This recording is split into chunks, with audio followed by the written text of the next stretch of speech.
Hello बच्चों, आज हम एनसीईआरटी क्लास 6 का चैप्टर नंबर फर्स्ट भोजन यह कहाँ से आता है का पार्ट 2 पढ़ेंगे। अगर आपने इस चैप्टर का पार्ट फर्स्ट नहीं पढ़ा है तो ऊपर दिए गए इंफॉर्मेशन बटन पर क्लिक करके पढ़ सकते हैं। भोजन यह कहाँ से आता है, इसका फर्स्ट टॉपिक था विभिन्न खाद्य पदार्थ। ये हमने ले लिया था। इसके अलावा आगे चलते हैं हम लोग। ये पहुँचे हम सेकेंड खाद्य सामग्री एवं उनके स्रोत, ये भी मैंने ले लिया था।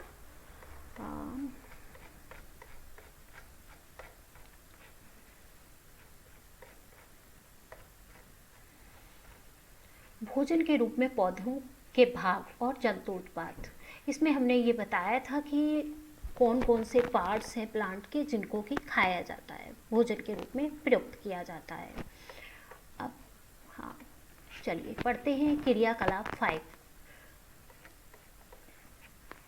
मूंग अथवा चने के कुछ सूखे बीज लीजिए। अब इनमें से कुछ बीजों को जल से भरे एक पात्र में डाल दें तथा एक दिन के लिए छोड़ दीजिए। अगले दिन जल को पूरी तरह निकाल दें और बीजों को ग्लास में रहने दें। उन्हें एक गीले कपड़े में लपेटकर एक ओर रख दीजिए। अब क्या आप बीजों में कुछ परिवर्तन देखते हैं? क्या एक छोटी सी सफ़ेद संरचना बीज के बाहर निकल आती है? यदि हाँ, तो बीज अंकुरित हो गए हैं। यदि नहीं, तो बीजों को पानी में धोएं, पानी निकाल दें और गीले कपड़े से ढककर अगले दिन के लिए छोड़ दें। क्या उस दिन आपको बीजों से बाहर निकलता हुआ एक छोटा सा अंकुर दिखाई देता है? हाँ बच्चों, अगर हम अपने बीजों को पानी के संपर्क में लाते हैं तो वो अंकुरित हो जाते हैं। कुछ बीज ऐसे होते हैं जो 24 घंटे के अंदर अंकुरित हो जाते हैं और कुछ बीज ऐसे होते हैं जिनको अंकुरित होने के लिए 1 या 2 दिन पानी में भिगोना पड़ता है या पानी के संपर्क में रखना पड़ता है। अंकुरों को सावधानी से धोकर आप इन्हें खा सकते हैं। ये उबाले भी जा सकते हैं। इनमें कुछ मसाले मिलाने पर खाने के लिए एक स्वादिष्ट अल्पाहार तैयार किया जा सकता है। बच्चों, मूंग की दाल, चने, मूंगफली, सोयाबीन, मेथी, इनके स्प्राउट्स खाए जाते हैं। ये जो स्प्राउट्स होते हैं ये प्रोटीन के बहुत ही अच्छे स्रोत होते हैं और प्रोटीन हमारी वृद्धि करने में मदद करता है। क्या आप जानते हैं शहद कहाँ से आता है? यह कैसे उत्पादित होता है? क्या आपने एक मधुमक्खी का छत्ता देखा है जहाँ बहुत सी मधुमक्खियाँ भिनभिनाया करती हैं? मधुमक्खियाँ फूलों से मकरंद, मीठे रस एकत्रित करती हैं। मकरंद, मीठे रस मतलब फूलों के अंदर एक रस होता है जिसे मकरंद या नेक्टर कहते हैं। मधुमक्खियाँ इसी रस को एकत्र करके और उस अपने कुछ एंजाइम्स मिला करके शहद बनाया करती हैं, ठीक है, और इसे अपने छत्ते में भंडारित करती हैं। फूल और उनका मकरंद वर्ष के केवल कुछ समय में ही उपलब्ध होते हैं। हाँ बच्चों, ये भी सही है कि बसंत के मौसम में ही जब चारों तरफ फूल खिले होते हैं तब ज़्यादातर मधुमक्खियाँ जो हैं अपने मकरंद को अर्थात शहद को बनाने का काम करती हैं और या स्टोर करती हैं उसको। मधुमक्खियाँ इस मकरंद का भंडारण कर लेती हैं ताकि पूरे वर्ष इसका उपयोग किया जा सके। हम ऐसे छत्तों में मधुमक्खियों द्वारा भंडारित भोजन का शहद के रूप में प्रयोग करते हैं। टॉपिक है 1.4 जंतु क्या खाते हैं। क्या आपके घर में कोई ऐसा पालतू पशु है जिसकी आप देखभाल करते हो? कुत्ता, बिल्ली, भैंस या बकरी? फिर आपको इसकी जानकारी भी अवश्य होगी कि आपका पालतू जानवर क्या खाता है। अन्य जंतु क्या खाते हैं? क्या आपने कभी गिलहरी, कबूतर, छिपकली या छोटे से कीट को खाना खाते देखा है? हाँ दोस्तों, ये बात सही है कि जितने भी हमारे ज़मीन पर जो जंतु हैं उनका अलग अलग प्रकार के जंतुओं का अलग अलग तरीके का खाना होता है। उनमें से कुछ जैसे गिलहरी है, कबूतर है, हिरन है, ये सब क्या है, पौधों से प्राप्त खाना खाते हैं, पौधों से मिलने वाला खाना खाते हैं और शाकाहारी कहलाते हैं। इसमें छिपकली या छोटे से छिपकली है, मेढक है, ये सब क्या करते हैं, ये कीड़े मकोड़े खाते हैं या दूसरे जानवरों से जो जानवर खाना खाते हैं उनको मांसाहारी कहा जाता है। और कुछ ऐसे भी जंतु मिलते हैं जो कि दोनों प्रकार का खाना खाते हैं, इनको कहा जाता है सर्वाहारी। मनुष्य है, कौवा है, भालू है, वो इसी तरीके के सर्वाहारी प्रकार के जानवर होते हैं। क्रियाकलाप 6 सारणी 1.6 में अनेक जंतुओं के नाम लिखे हैं। उनमें से कुछ जंतुओं द्वारा खाए जाने वाले भोजन भी लिखे हैं। सारणी में रिक्त स्थानों की पूर्ति कीजिए। सारणी है 1.5 जंतु और उनका भोजन। जीव का नाम है यहाँ खाया जाने वाला भोजन। सारणी भैंस। भैंस जो है एक शाकाहारी जंतु है, तो ये खाती है घास, खली, भूसा, अनाज, पत्ती, क्योंकि इसका जितना भी ये भोजन है वो सब पेड़ पौधों से मिलता है, इसलिए शाकाहारी है। बिल्ली ये खाती है छोटे जंतु, पक्षी और दूध। ये मांसाहारी होती है ज़्यादातर, लेकिन इसको दूध भी ले लेती है, बट मांसाहारी में आती है। चूहा है। चूहा जो है ये एक शाकाहारी जंतु है, क्योंकि ये अनाज के दाने, रोटी यही खाता है, तो ये शाकाहारी में आता है। शेर है। शेर जो है वो दूसरे जानवरों को खाता है, इसलिए ये मांसाहारी में आएगा। और बाघ है। बाघ का भी खाना जो होगा वो मांस होगा यहाँ पर, इसलिए ये भी मांसाहारी होगा। मकड़ी भी छोटे मोटे कीड़े मकोड़े खाती है, तो ये भी एक मांसाहारी है। छिपकली भी दूसरे कीड़े मकोड़े खाती है, ये भी एक मांसाहारी है। अब है गाय। गाय जो है एक शाकाहारी जंतु होगा, क्योंकि गाय का जो भोजन है वही होगा खली, घास, भूसा, अनाज, पत्ती।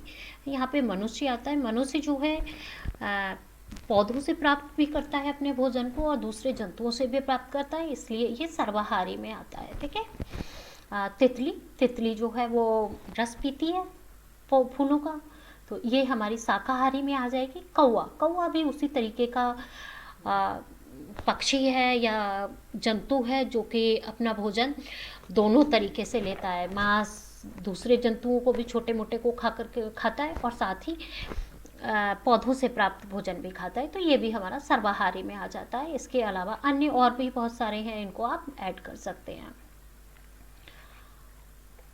भोजन यह कहाँ से आता है? क्रियाकलाप 7 सारणी फिर से सारणी 1.5 को ध्यान से देखिए और इसके जंतुओं को 3 वर्गों में विभाजित कीजिए। पहले वर्ग में केवल उन जंतुओं के नाम लिखिए जो केवल पौधे और पादप खाते हैं, इन्हें शाकाहारी जंतु कहा जाता है। यहाँ पर ये देखिए, इसकी डेफिनेशन होगी शाकाहारी जंतु केवल पौधे और पादप उत्पाद खाने वाले जंतुओं को कहा जाता है शाकाहारी जंतु। ठीक है,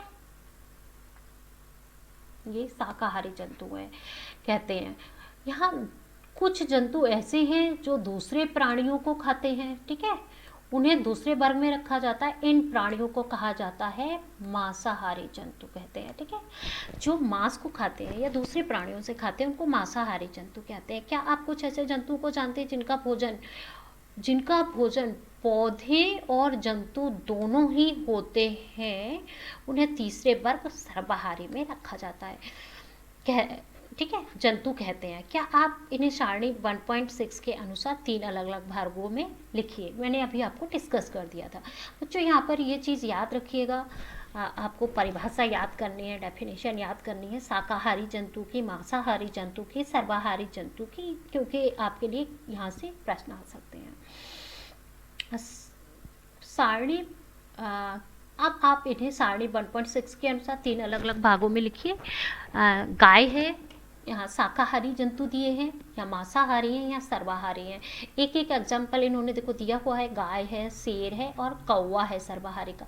यहाँ पर हम शाकाहारी का गाय है तो हम यहाँ पे दूसरा दे सकते हैं, हिरन दे सकते हैं, क्योंकि वो सिर्फ घास या छोटे पौधे खाता है। तीसरा हम यहाँ पे भैंस दे सकते हैं, बकरी दे सकते हैं, भेड़ दे सकते हैं, आप कोई भी डालिए। मांसाहारी में यहाँ पे हम पहुँचते हैं। यहाँ पे इन्होंने शेर दिया है, आप यहाँ पे बाघ दे सकते हैं, यहाँ पे आप चीता दे सकते हैं, बिल्ली दे सकते हैं। तो ये क्या है? ये सभी जो है हमारे मांसाहारी हैं, दूसरे जंतुओं से अपना भोजन प्राप्त करते हैं। यहाँ पे ये आता है थर्ड नंबर पे है सर्वाहारी। इसमें कौवा है, भालू है, कुत्ता है और मनुष्य है। ये आप सर्वाहारी में डाल सकते हैं, एग्जाम्पल लिख देंगे, ठीक है।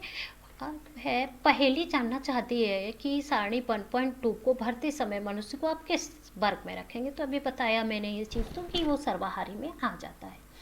हम जानते हैं कि हम में से बहुत से लोग ऐसे हैं जिन्हें पर्याप्त भोजन नहीं मिलता। हमें ऐसे उपाय खोजने की आवश्यकता है जिसके द्वारा देश में अधिक खाद्य उत्पादन किया जा सके। यही पर्याप्त नहीं होगा, बल्कि हमें ऐसे भी उपाय खोजने चाहिए जिनसे यह सुनिश्चित हो कि यह भोजन हम में से प्रत्येक को आसानी से उपलब्ध हो सके।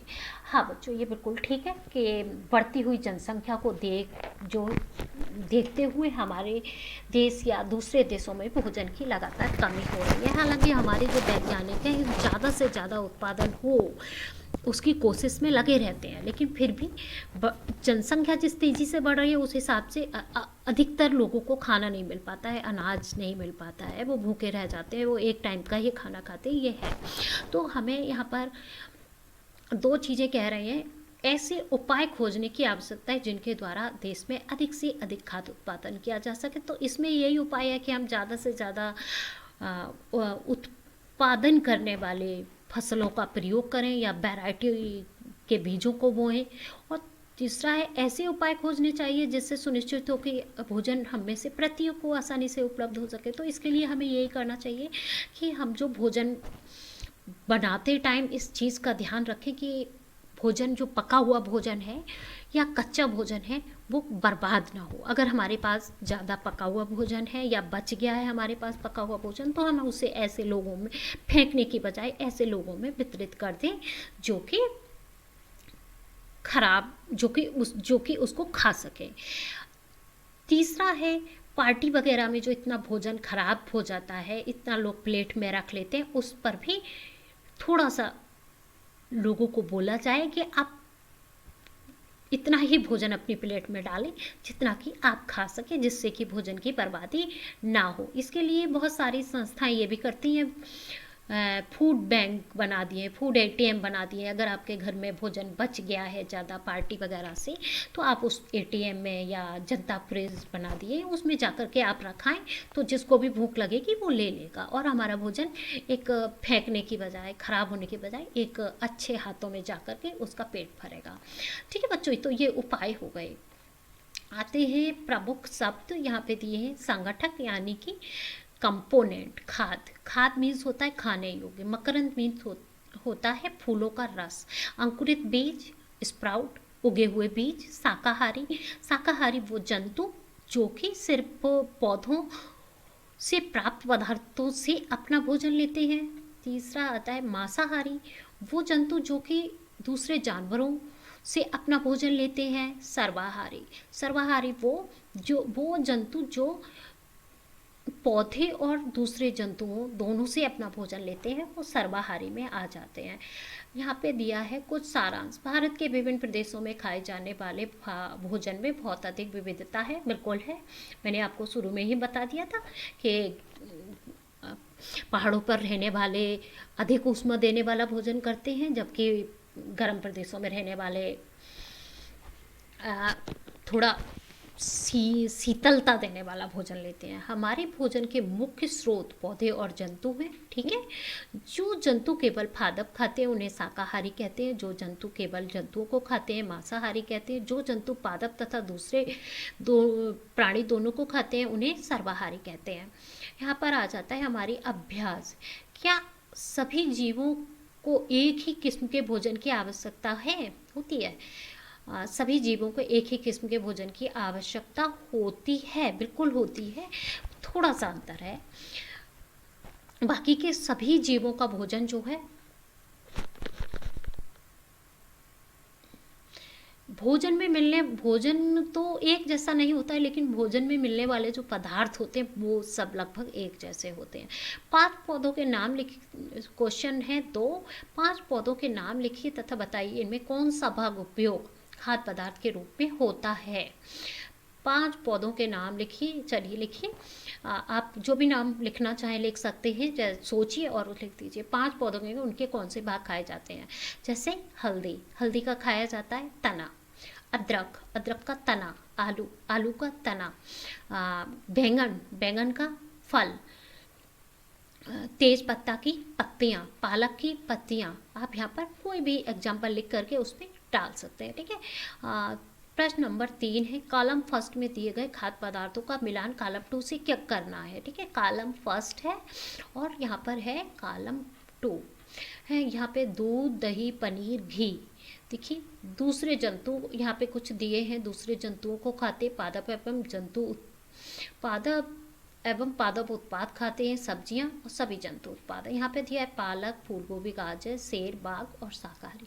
दूध, दही, पनीर, घी किससे आता है, सभी जंतु उत्पाद हैं। तो इसको हम फर्स्ट वाले को इसके लास्ट वाले से मिला देंगे, ठीक है। पालक, फूलगोभी, गाजर ये क्या है, सभी सब्जियां हैं, ठीक है। सेर एवं बाग दूसरे जंतुओं को खाते हैं। यहाँ पे फर्स्ट थर्ड वाले को हम फर्स्ट से मिला देंगे। यहाँ पे है शाकाहारी, शाकाहारी क्या होते हैं, पादप एवं पादप उत्पाद खाते हैं, वो होते हैं शाकाहारी, ठीक है बच्चों। तो आप इसको इससे मिला सकते हैं।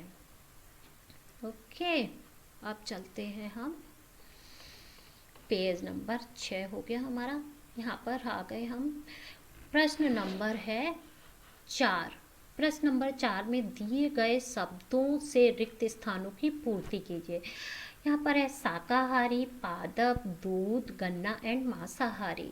अब यहाँ पे क्या है, का में बाघ एक, क्या है, बाघ एक मांसाहारी है क्योंकि यह केवल मांस खाता है। तो यहाँ पे हमारा जो का में आ जाएगा मांसाहारी, ठीक है। खा में पहुंचते, हिरण केवल पादप उत्पाद खाता है और इसलिए इसे क्या कहते हैं, शाकाहारी कहते हैं।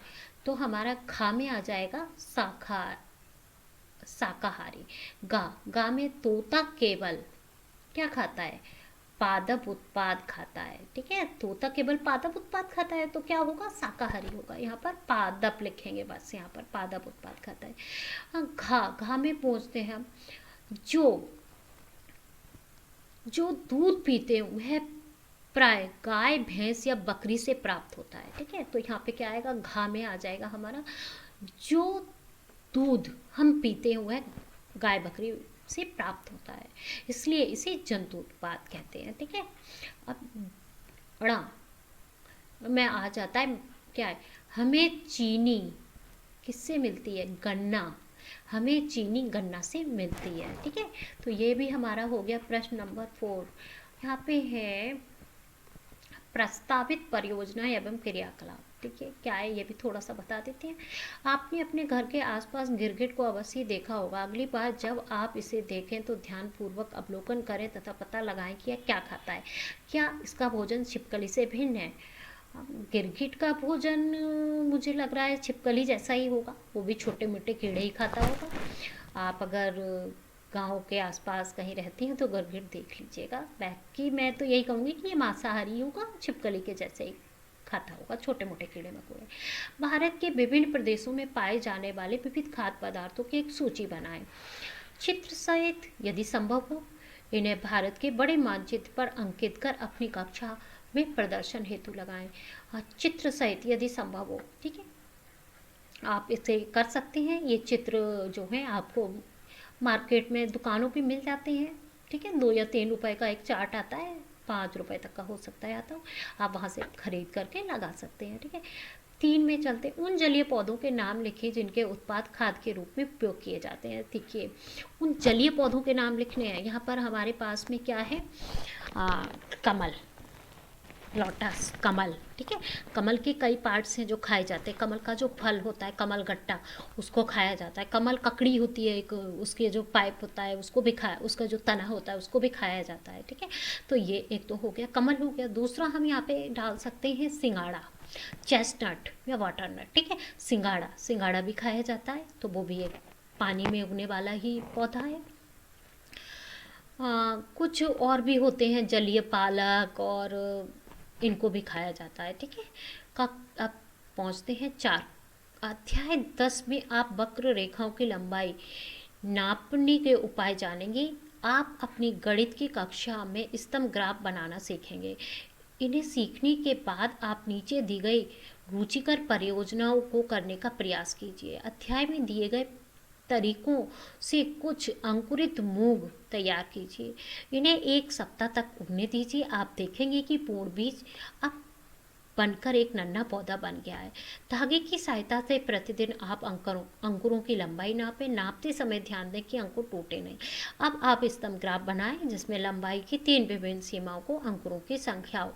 यहाँ पर ये कह रहा है कि आप 3 मूंग के कुछ दाने लेंगे, उन्हें उगाएंगे और उनको 10 दिन तक देखेंगे कि किस तरीके से उनकी लंबाई बढ़ती है। ठीक है, तो ये आप अपने टीचर्स की मदद से, स्कूल की मदद से या बड़े लोगों की मदद से कर सकते हैं। सोचने के लिए बातें भी हैं। क्या आपके आसपास के सभी व्यक्तियों को खाने के लिए पर्याप्त भोजन उपलब्ध है? यदि नहीं तो क्यों? ये मैंने आपको बताया था, बढ़ती हुई जनसंख्या के कारण हमें पर्याप्त भोजन नहीं मिलता है। हमारे आसपास के बहुत सारे लोग हैं जिनको हम भोजन की बर्बादी को किन उपायों से रोक सकते हैं? ये भी मैंने पहले बताया था कि भोजन को हम अब प्लेट में उतना ही भोजन निकालें जितना कि हमें पेट भरने लायक हो, है, बर्बाद ना करें उसे ज़्यादा प्लेट में निकाल करके, और बच गया है भोजन को हम गरीबों में बांट दें या दूसरे लोगों को दे दें, शेयर कर दें। तो बच्चों, आज की इस वीडियो में हमने पूरा चैप्टर कवर कर लिया है। अगर आपको इस चैप्टर से रिलेटेड कोई डाउट या क्वेश्चन हो तो नीचे कमेंट बॉक्स में कमेंट करें। वीडियो को शेयर और लाइक ज़रूर करें और मेरे चैनल को सब्सक्राइब करें। Thank you.